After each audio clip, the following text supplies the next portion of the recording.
Hello, everyone. This is Varsha, and you are watching the series of success stories brought to you by Indian Achievers Forum.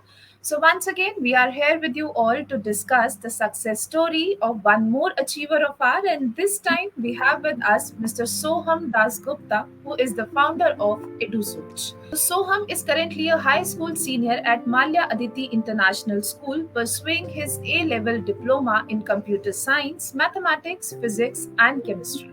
He is an avid programmer and student researcher in a broad field of machine learning. In particular, his interests lie in natural language processing, computer vision, and the application of deep network based architectures in solving real world problems. Through endeavors like EduSoch, he seeks to ensure the involvement of more young girls in STEM and prevent asymmetric access to education. But before we actually start the conversation with him, let's quickly have a look at a very small video telling you about what we actually do.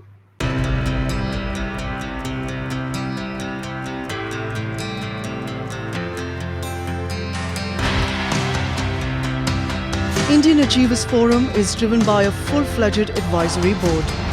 The board consists of experienced personalities who have excelled in their respective careers. Together, the forum organizes conferences, events, workshops, exhibitions, trade shows, and B2B initiatives in India as well as abroad. Where there is passion, there is achievement. And where there is achievement, there is Indian Achievers Forum.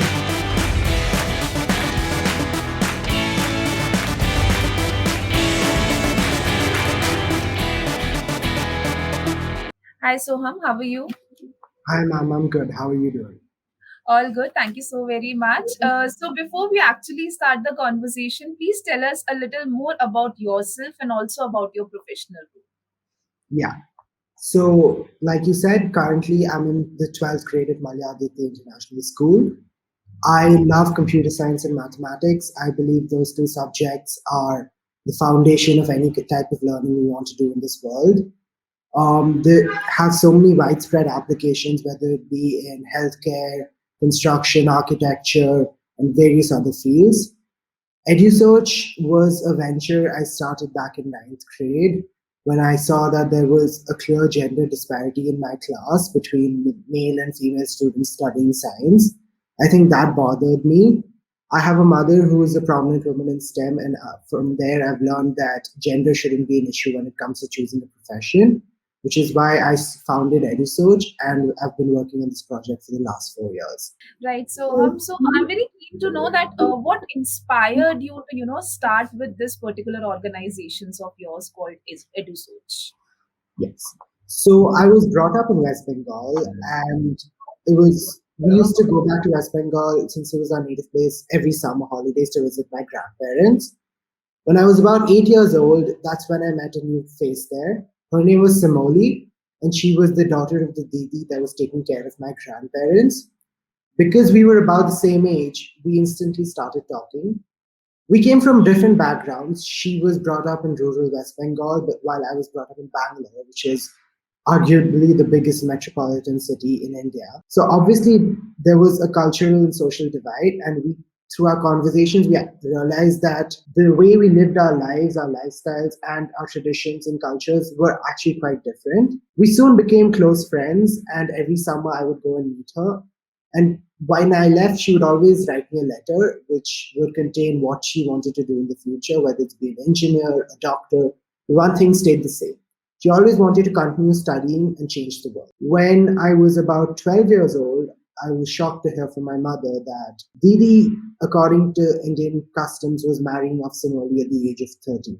I didn't quite know how to process what she was telling me, but the first thing that came to my mind was, what about all the letters that she sent me? What happens now to all the dreams that she had? What about becoming an engineer, a doctor, changing the world? From then on, I realized that Samoli was a great friend to me, and I did not want any other girl to go through a similar experience when they had aspirations of study. That's where I sparked the idea to have EduSearch as a foundation. And since then, I worked towards not only ensuring symmetric access to education for people despite socioeconomic background, I've also ensured that young girls from an early age have an interest in STEM, and I've kept them as involved in our courses and projects as possible. And that's a really great initiative taken by you, I must say, Soham. All right. So now moving ahead, nothing comes that easy to us. So I'm sure that you must have also faced certain sort of challenges while starting up with the business. So tell us a bit about those challenges, please. So I think, firstly, starting any venture at 13 years old is not an easy task. Not only does it take an immense amount of planning, the primary problem we faced with EduSoch was establishing one, credibility, and building a strategic team. Now, for establishing credibility, like I talked about it, my mother is a prominent woman in STEM. So through discussing with her, we resolved this by holding a talk show where we brought in women entrepreneurs in the field of technology. And we also started a blog to spread the objectives of our organization. This was complemented by word of mouth of the people in our society who were familiar with me and my interest in technology. And this helped spread out the message about our goals, and it provided an incentive for the parents of the young women and men to express interest in our courses. Now, the second problem about building a strategic team. The reason this was an issue is that we had to find people that were similarly minded as well as had the time and drive to work on this project. So I had attended technology seminars at both Delhi and Virginia, and I had made some great friends who had similar interests to mine. I reached out to them, talked to them about our project. We had multiple Zoom meetings, and finally, they were more than happy to help me with my work as they believed in my vision. The team comprised of multiple women in technology who were also in high school. The reason this was helpful to our organization was because this showed that it was never too early to start, and these women could be paradigms of what could be achieved if any young girl wanted to go on and pursue education in STEM as a career. All right, Soham. So now moving ahead, what exactly are the services of EduSoch that you are providing to people out there? Our work comprised mainly of 4 different projects that we've done over the last 2 to 3 years. The first was a Kickstarter 10-week introductory Python course that I held with some of my friends for the young girls in our local community. The goal was to equip them with the basic skills that were needed to solve simple daily tasks. This ranged all the way from building a calculator, having a grocery list, and for fun, we also taught them how to shuffle through music playlists on Spotify. We saw that this was a great project because we had the parents give us positive feedback about it, and so we wanted to expand our impact on the community. For this, we collaborated with the Code Tigers Foundation in Delhi, and we organized an international Scratch competition which had over 932 participants from across India. We also saw that the young demographic loves Scratch.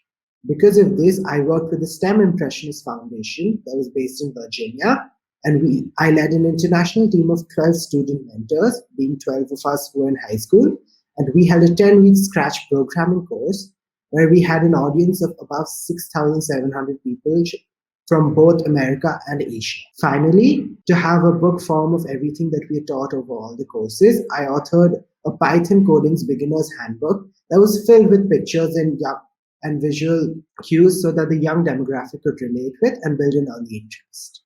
Right, Soham. So now, everyone do plans for their future. So what further plans are you having for EduSoch in the upcoming? So there are a few projects that I've been working on related to EduSoch. The first was founding the Aditi Coding Society, which is our programming community at our school. Here we hold weekly meetings where students across all grades can get together and discuss challenging problems, whether it's in math or computer science. Here we also compete in several hackathons. We recently competed in the Oak Ridge Hackathon and the TISB MLathon, and we'll continue to do so in the future. The reason I bring up hackathons is they're a good way to feed the desire to create, design, and innovate in young kids.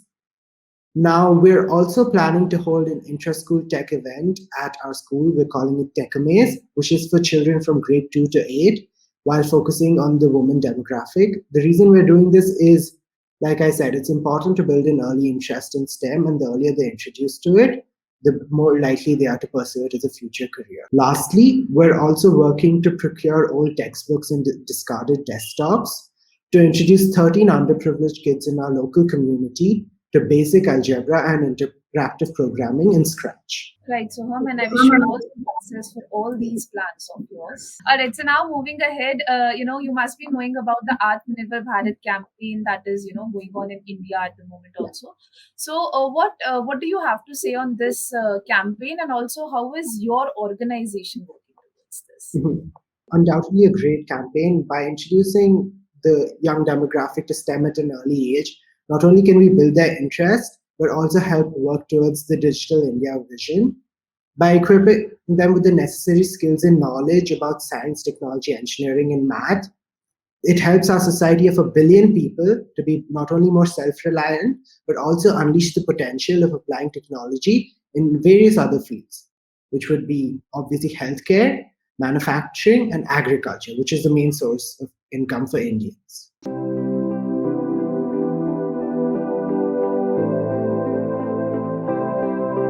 Soham, so now comes the question which I personally want to know the answer for, and that is, what are your feelings on winning this Indian Achievers Award? I'm undoubtedly humbled and grateful, and I feel extremely lucky to be bestowed upon this award by the Indian Achievers Forum.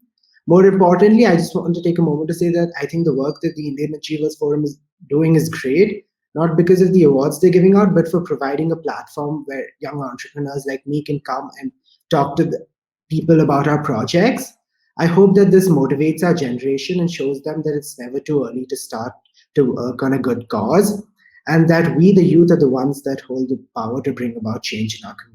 And I once again congratulate on the achievement, Mrs. Soham. Thank you. So now, as we have discussed a lot about your professional role, tell us a bit about the CSR activities too that you are involved.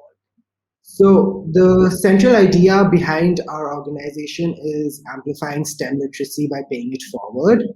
So, by ensuring symmetric access to education for all, we hope to not only ignite a love for innovation and technology in young kids, but also curb the gender gap that exists in STEM today. We hope that the people we teach will identify with our goal and this dream and go forward to similarly teach the people in their local community and spread the message about our work. Right. So last, but surely not the least, what message or mantra you would like to, give to people out there who wish to become successful in their careers? Oh, that's simple. Just that it's never too early to start. I started this project when I was 12 years old, and I realized then that if you believe in something, you should be absolutely fearless in the pursuit of your dream. If we continue to work hard towards our goals, the results will follow automatically. Very rightly said, Soham. So thank you so very much for being with us today. It was lovely talking to you, and I wish you all the success for all your future endeavors too. And may you continue to rise and shine the way you are doing. Thank you so very much for being with us today. Thank you so much for having me here. I feel grateful.